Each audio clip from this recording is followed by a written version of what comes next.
पण राज्यातल्या सर्व शेतकऱ्यांना सांगू इच्छितो पाऊस वाढत जाणार आहे। पण 12 जून ते 20 जून हेवी रेन इन महाराष्ट्र, म्हणजे महाराष्ट्र सगळीकडे मुसळधार पाऊस पडणार आहे 12-23 म्हणून सर्व शेतकऱ्यांनी काय करायचं, शेतीचे काम आटपून घ्या।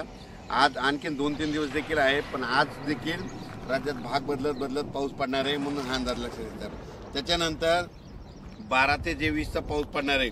सगळ्यात जास्त पूर्व विदर्भ, पश्चिम विदर्भ, दक्षिण महाराष्ट्र, उत्तर महाराष्ट्र, कोकणपट्टी, खानदेश, मराठवाडा सगळीकडेच पडणार आहे। पण राज्यातल्या सर्व शेतकऱ्यांना सांगू इच्छितो की त्यानंतर राज्यात ठिकठिकाणी पाऊस सुरू होणार आहे।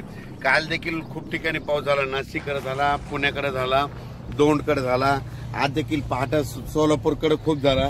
असाच पाऊस काय होणार, दररोज वाढत जाणार आहे। पण 12 ते 20 मात्र राज्यात मुसळधार पाऊस पडणार आहे म्हणून हा अंदाज लक्षात घ्यायचा।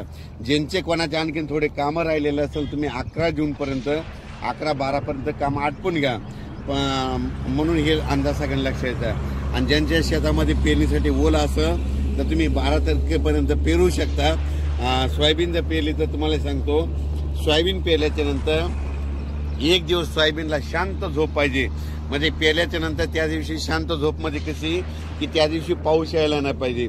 पाऊस जर पडला तर ती थापून जाते म्हणून एक माहीत असं सांगितलं। पण राज्यात मात्र तुम्हाला सांगतो की 12 ते 20 या दरम्यान मुसळधार पाऊस पडणार आहे। पण आज 7 जून पासून राज्यात भाग बदलत पाऊस सुरू होणार आहे म्हणून हा अंदाज लक्षात येतो।